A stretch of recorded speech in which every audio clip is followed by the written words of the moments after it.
ยามเจ็บไข้ยากเข็นแม่เป็นทุกข์ลูกเป็นสุขแม่จึงปลื้มลืมทุกข์ได้รักลูกแสนแหนหวงดังดวงใจตี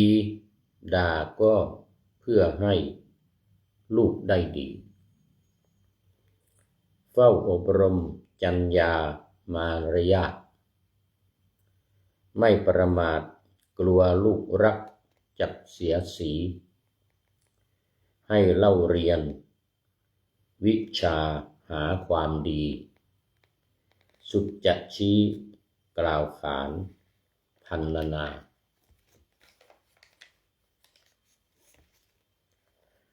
จะเปรียบเทียบสิ่งใดย่อมไม่ได้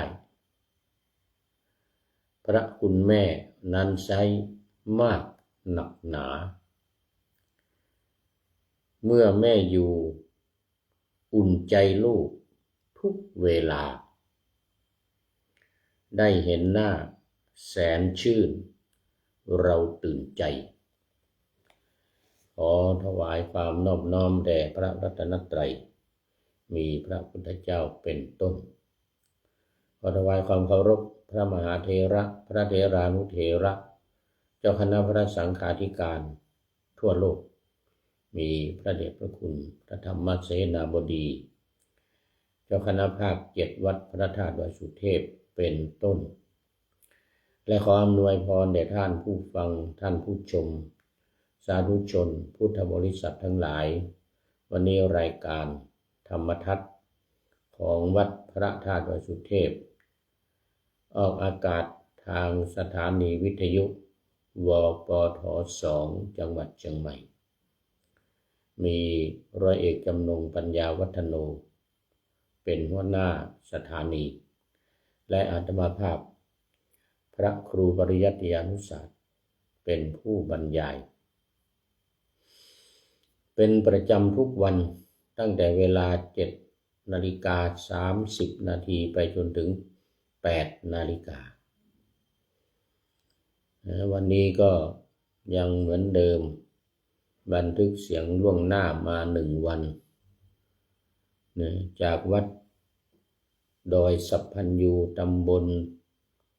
ดอนเป่าอำเภอแม่วางจังหวัดเชียงใหม่ตอนนี้ขอต้อนรับคุณโยมฝนศรีลาคนนี้เข้ามาก่อนเพื่อนแล้วนี่เมื่อกี้นี่มาหลังไปหน่อย คุณโยมฝนศรีลาบอกกราบสาธุสาธุเจ้ามาแล้วดีใจไม่ได้คุยให้ผีฟังแล้ววันนี้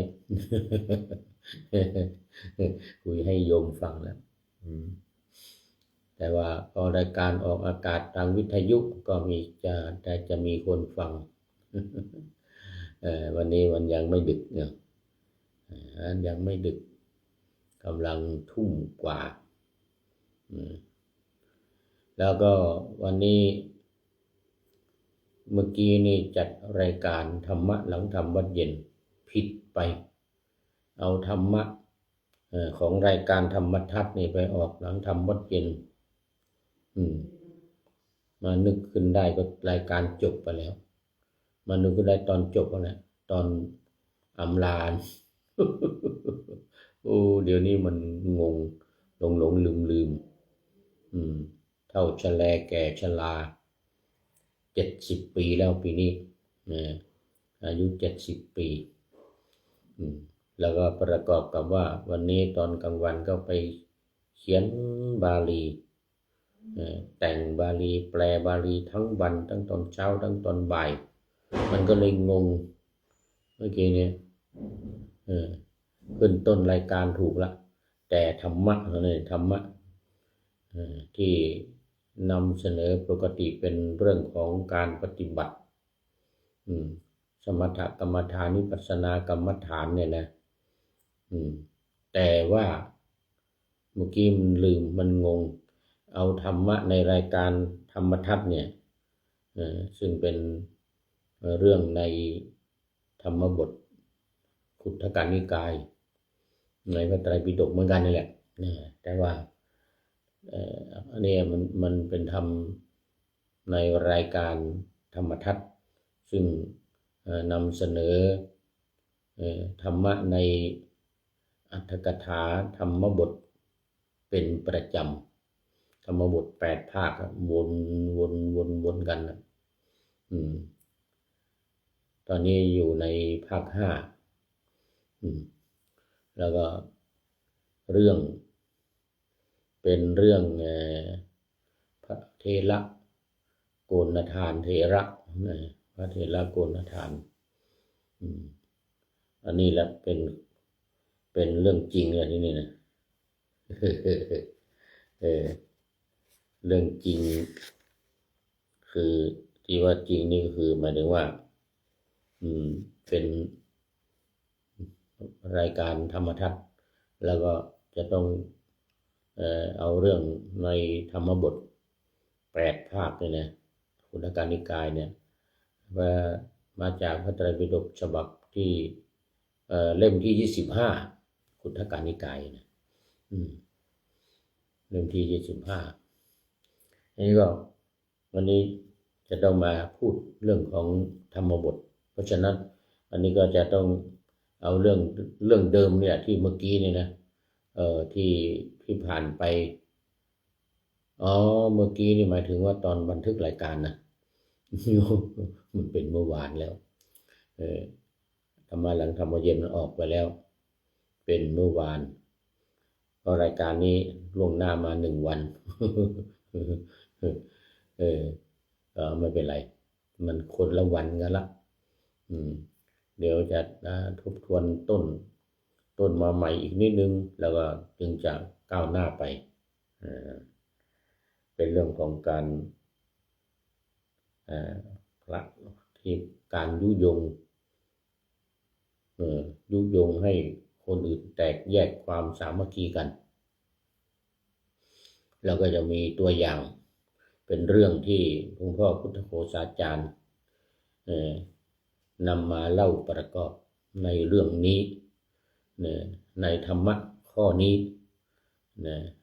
เดี๋ยวแล้วก็เรื่องของธรรมะเราก็จะไปว่ากันในตอนสุดท้ายแต่เมื่อกี้นี้ได้เล่ามาเมื่อกี้คือรายการธรรมะหลังธรรมวัดเย็นเมื่อวานนะถึงตอนที่พระธรรมกถึกมาสำนักของพระเถระ2 รูปที่เป็นสหายกันรักกันเหมือนกับพี่กับน้องเหมือนกับออกจากท้องพ่อท้องแม่เดียวกันมาแล้วมีพระธรรมกถึกมาก็ดีใจกันมากว่ามีพระนักเทศมาแล้วก็นิมนต์ให้เทศให้ญาติโยมฟังในอันนี้ก็เป็นเรื่องเริ่มต้นนะในสมัยพระพุทธเจ้าพระนามว่ากัสสปะมีภิกษุ2 รูปนี้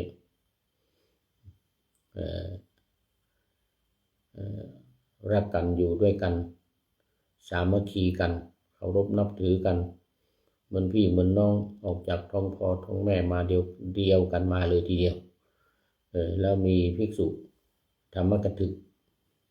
มาในวัดก็อยู่ละแวกบ้านนั่นแหละวัดอยู่ละแวกบ้านในป่าหน่อยเวลาไปบิณฑบาตก็จะมีบิณฑบาตในหมู่บ้านพระธรรมกถึกนี่มาก็แสดงธรรมให้กับญาติโยมฟังเวลาไปบิณฑบาตอะไรก็เทศให้ญาติโยมฟังญาติโยมมาวัดก็เทศให้ฟังอย่างนี้นะอยู่มาพระธรรมกถึกนี่ก็สร้างเรื่องคือเห็น2 รูปเนี่ยเคารพนับถือกันแล้วก็ญาติโยมก็รักชอบว่าเนี่ยมีความสามัคคีกันทำอะไรทำด้วยกันอยู่ด้วยกันจะให้เขา2 รูปเนี่ยแตกแยกกันจะให้แตกแยกกับญาติโยมด้วย ญาติโยมในหมู่บ้านในวัดของท่านเนี่ยนะในสำนักของท่านเนี่ยนะก็เลยสร้างเรื่องขึ้นมาสร้างเรื่องก็คือว่าไปคุยกับลูกหนึ่งลูกที่อายุมากพรรษามากกว่าแล้วอีกลูกหนึ่งอายุน้อยกว่าหนุ่มกว่านี่นะ อายุยงนะก็ไปพูดกับฝ่ายหนึ่งว่า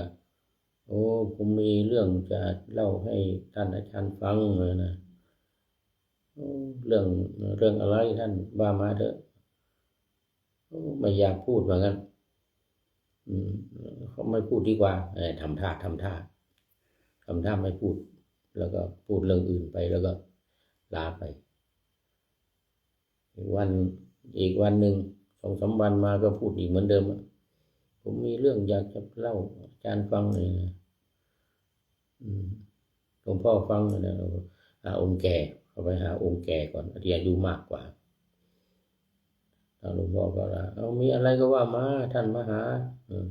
ท่านธรรมกถึกท่านนักเทศน์ว่างั้นนะผมยินดีจะรับฟังนะก็เลยเล่าให้ฟังว่าพระอีกรูปหนึ่งเขาไม่เคารพนับถือท่านเขาว่าท่านไม่ดีอย่างนั้นอย่างนี้ไม่มีอาจาระ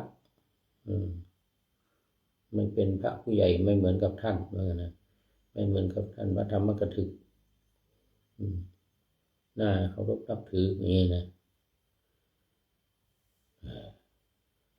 เอาอย่างนั้นเลยว่างั้นนะพระอะไรผู้ใหญ่ทีนี้ก็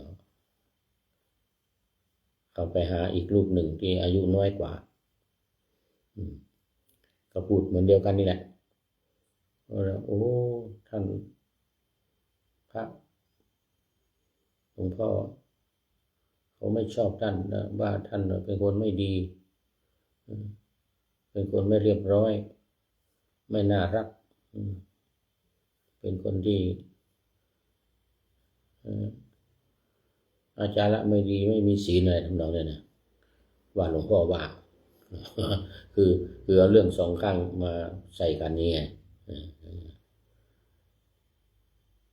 ตกเช้ามา2 รูปที่เคยรักกันไปไหนไปด้วยกันเนี่ยเอาละทีนี้ก็คิดว่าโอ้หลวงพ่อต้องมาคิดอย่างนี้เนาะองค์หลวงพ่อเทระมันก็คิดเหมือนกันท่านองค์นี้ทำไมเป็นอย่างนี้ไปบิณฑบาตคนละทิศคนละทางเลยทีนี้ไม่ไปด้วยกันแล้วโกรธไม่พอใจไม่พอใจก็ไปคนละทิศคนละทางไปบิณฑบาตกลับจากบิณฑบาตองค์ที่อายุน้อยมาก่อนมาถึงในวัดแล้วก็องค์ใหญ่ตามมาทีหลังก็คิดไว้ทุกวันนี้เราก็รับบาตรล้างเท้าให้ท่านรับบาตรอะไรเก็บอาหารมาจัดมาฉันด้วยกันเราจะไปรับดีหรือเปล่าน้องนะก็ตัดสินใจไปรับเพราะว่าเคยเคารพนับถือกันพระเถระมาก็ไปรับบาตรไปรับบาตรมาเหมือนทุกวันนั่นนะองค์นั้นก็ทำตะเพศใจเลยว่าอย่ามายุ่งอย่ามายุ่งอย่ามารับนะก็เข้าไปก็ฉันของใครของมันฉันอาหารนะทุกทีก็ฉันด้วยกันอันนี้ฉันของใครของมันฉันอาหารเสร็จองค์หนึ่งก็ออกจากวัดเลยหนีไปออกไปคนละทิศเลยคนหนึ่งออกทิศตะวันออกอีกองค์หนึ่งก็ไม่รู้กันไม่ดูกันนะ คือไม่พอใจไม่อยากจะอยู่อ่ะไม่อยากจะอยู่กับท่านละต่างคนก็ต่างออกคือไม่รู้ว่าองค์นั้นจะออกนะองค์ใหญ่ก็ไม่รู้ว่าองค์น้อยนั้นจะออกองค์น้อยก็ไม่รู้ว่าองค์ใหญ่จะออกก็ไม่คือไม่คุยกันอ่ะคือไม่คุยกันองค์ใหญ่ก็ฉันเสร็จแล้วก็ออกไปอ่ะองค์นี้ก็มองไม่เห็นนะฉันกันคนละที่ด้วยไม่ได้ฉันด้วยกันนะทีนี้มาฉันในห้องใครห้องมันฉันคนละที่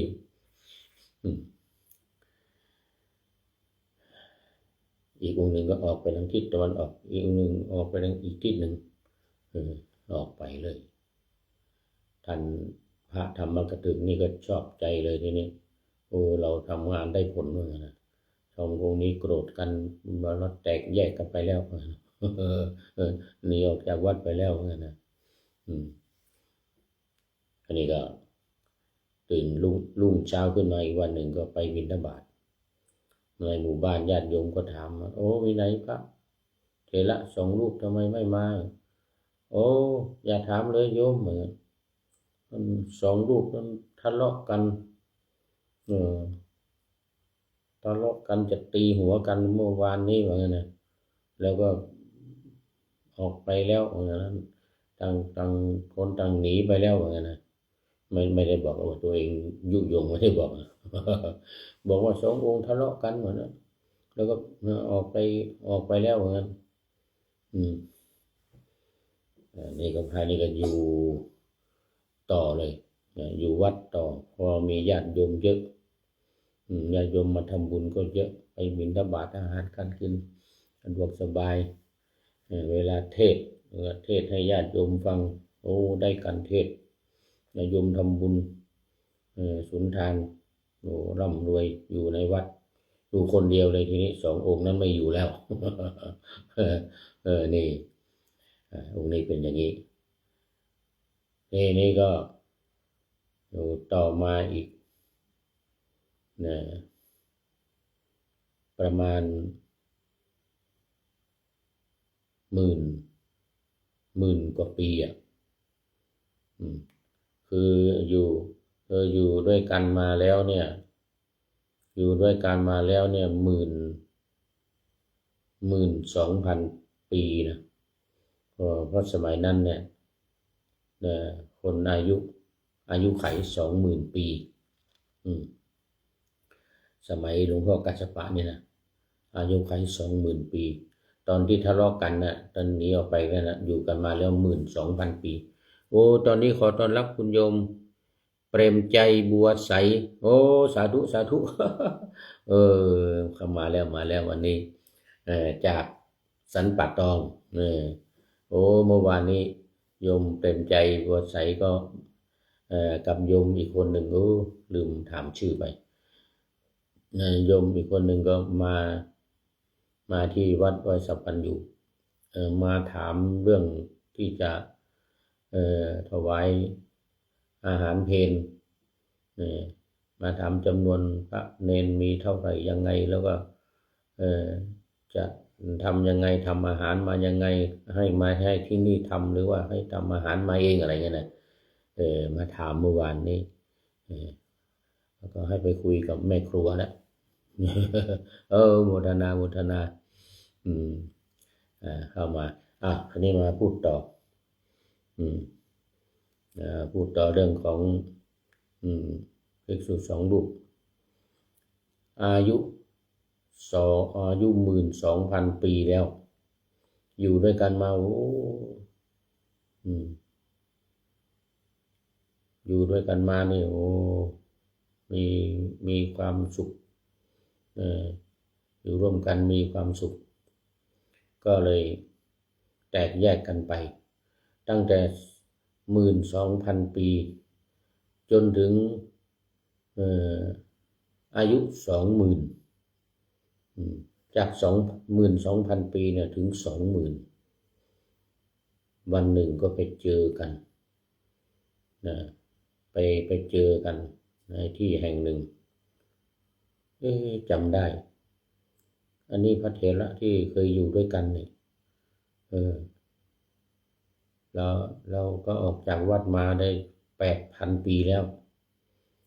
นะ แต่ยังไม่เคยเจอก็เลยเข้าไปถามท่านอาจารย์นั้นตอนแรกอยู่ที่วัดโน้นด้วยกันใช่ไหมใช่ว่างั้นนะใช่ก็เลยถามกันว่าก็เลยถามมาเรื่องเก่าที่หนีออกมาเนี่ยที่พระธรรมกถึกเอามานะถ้าพระธรรมกถึกที่วันนั้นพระธรรมกถึกมาเนี่ยแล้วก็ท่านว่าองค์หนึ่งถามว่า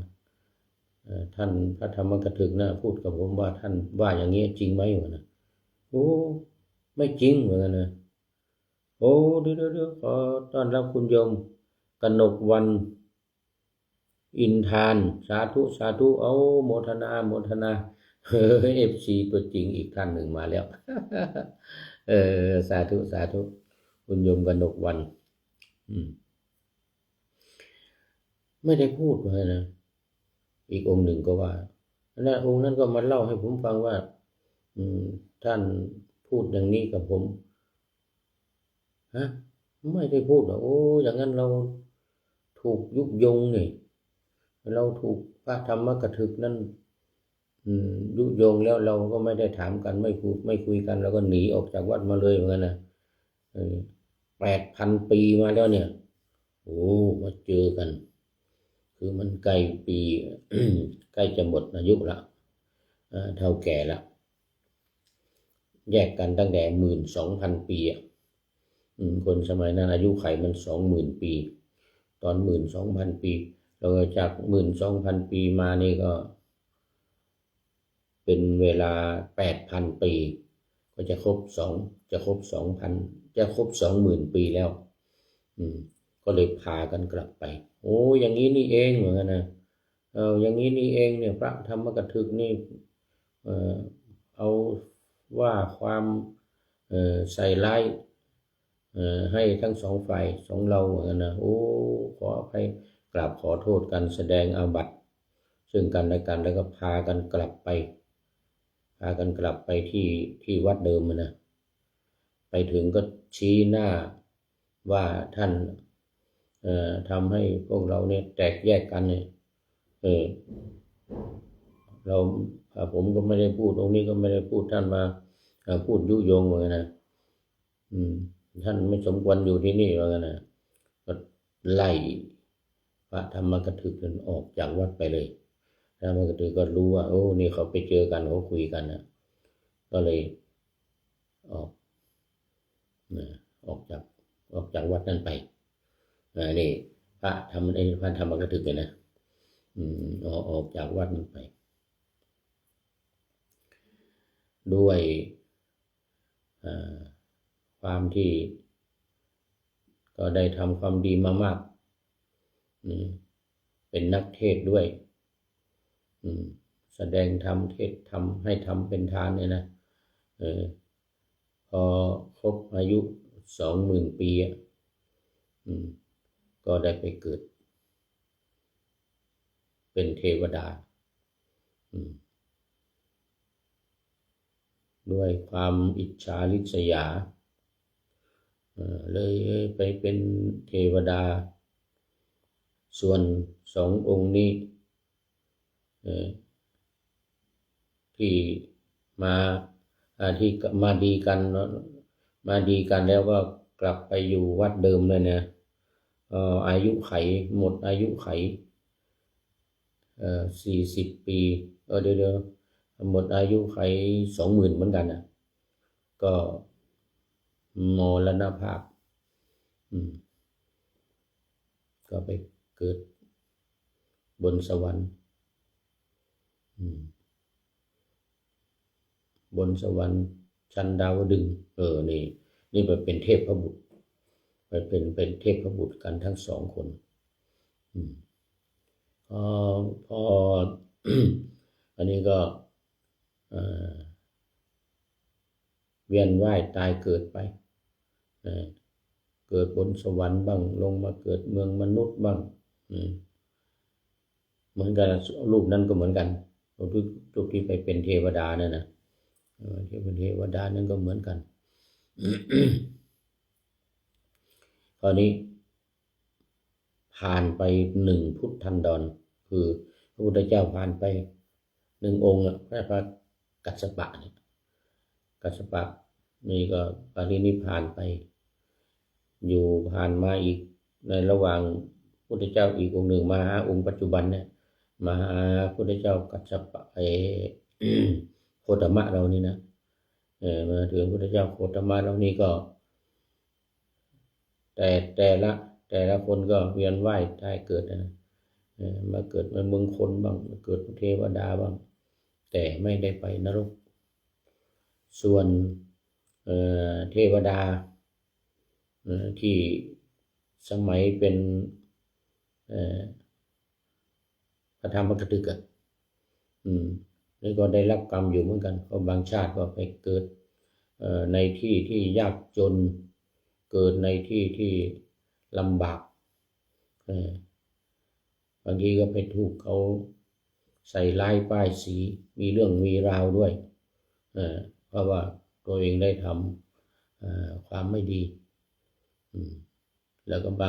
บางชาติก็กลับไปเกิดเป็นเทวดาอีกมาเกิดเป็นเทพบุตรอีกนะก็1 พุทธันดรผ่านไปในสมัยพระพุทธเจ้าของเรานี่พระพุทธเจ้ามาตรัสรู้พระพุทธเจ้าของเราเนี่ยปัจจุบันเนี่ยโคตมะผ่านมาแล้วหนึ่งองค์เขาเรียก1 พุทธันดร1 พุทธันดรพอเวียนว่ายตายเกิดเรียบร้อยแล้วมาในชาติเนี้ยในพุทธุปบาทการคือในสมัยพระพุทธเจ้าของเราเนี่ยก็ได้มาเกิดเอาองค์นั้นก็ได้มาเกิดเหมือนกันองค์ที่เป็นธรรมกถึกเวียนว่ายตายเกิดเวียนว่ายตายเกิดในพุทธุปบาทการนี้คือสมัยพุทธเจ้าโคตมะเหล่านี้ก็มาเกิดอีกเหมือนกันมาเกิดในเมืองสาวัตถีเป็นลูกของเศรษฐีคนหนึ่งเสร็จแล้วก็เข้ามาบวชในพระพุทธศาสนานี่นะ อันนี้ในชาตินี้นะเสร็จแล้วพอมาบวชองค์เนี่ยองค์ที่ไปยุยงสมัยพุทธเจ้ากัสสปะนะพอมาชาตินี้พอมาเกิดปุ๊บเนี่ยเกิดเสร็จเรียบร้อยแล้วก็เข้ามาบวชนี่เข้ามาบวชใน ในพระพุทธศาสนาเรานี่บวชเสร็จเรียบร้อยแล้วปรากฏว่าเวลาไปบิณฑบาตเวลาไปไหนมาไหนก็มีผู้หญิงติดตามด้วยเวรกรรมที่ได้ทำไว้ในครั้งนั้นนะในสมัยพระพุทธเจ้ากัสสปะมีผู้หญิงติดตามอีกแล้วทีเนี้ยในสมัยพุทธเจ้าของเราเนี่ยมีผู้หญิงติดตามอยู่ตลอดคราวนี้ก็มีเรื่องนะทีเนี้ยคนทั้งหลายเห็นไปฟ้องตอนแรกนี่ก็ยังไม่ถึงพระพุทธเจ้าก็ไปขอนางวิสาขาบ้างภิกษุทั้งหลายนี่นะไปนางวิสาขาบ้างอนาถบิณฑิกาเศรษฐีบ้างสุดท้ายไปหาพระเจ้าเปรตที่โกศลตอนนี้สุดท้ายจริงๆวันที่หมดเวลารุ่งโรจน์กาวิลาวันท่านอาจารย์ท่านพระรุ่งโรจน์กาวิลาวันตอนนี้อยู่วัดไหนน้อนี่ แต่ก่อนอยู่วัดฝายหินอยู่วัดฝายหินแล้วก็ไปอยู่หลายที่อยู่นานแล้วนี่ไม่เข้ามา ตอนนี้อยู่วัดไหนเนาะนี่เนาะตอนนี้หมดเวลาก่อนโอ้โมทนาเข้ามาวันนี้ท่านลุงโดดกาวิลาวันนะสมัยก่อนอยู่วัดฝายหินด้วยกัน เออเอาละตอนนี้โมทนาเป็นอย่างยิ่งแล้วโมทนากับทุกท่านที่เข้ามาแล้วในรายการนะท้ายรายการวันนี้มีข้อคิดไว้เกี่ยวกับแม่ท้ายรายการวันนี้เป็นมาจากไหนจากสตูดิโอโลตัสสปอนเซอร์นะบอกว่ายามเจ็บไข้ยากเข็นแม่เป็นทุกข์เรื่องพระคุณของแม่ลูกเป็นสุขแม่จึงปลื้มลืมทุกข์ได้รักลูกแสนแหนหวงดังดวงใจดีด่าก็เพื่อให้ลูกได้ดีเฝ้าอบรมจรรยามารยาทไม่ประมาทกลัวลูกรักจักเสียสีให้เล่าเรียนวิชาหาความดีสุดจัดชี้กล่าวสรรพันนาจะเปรียบเทียบสิ่งใดย่อมไม่ได้พระคุณแม่นั้นไซมากหนักหนาเมื่อแม่อยู่อุ่นใจลูกทุกเวลาได้เห็นหน้าแสนชื่นเราตื่นใจแล้วฝากไว้เป็นข้อคิดท้ายรายการในวันนี้ขอนำรายการธรรมทัศน์ไปก่อนแล้วจะย้อนมาใหม่ในวันหลังเพื่อให้ท่านทั้งหลายได้รับฟังพระธรรมเทศนังเหมือนดังเดิมเป็นธรรมะในพระไตรปิฎก3ธรรมบทอันงดงามบรรยายเสริมอธิบายใจความเหมาะมาต่อเติมยกนิทานดั้งเดิมเสริมบทธรรมขอทุกท่านสุขกายสบายใจปรารถนาสิ่งใดอันเลิศล้ำจงเพิ่มพูนตามบุญงามและตามกรรมที่ได้บำเพ็ญไว้ทุกประการขอเจริญพร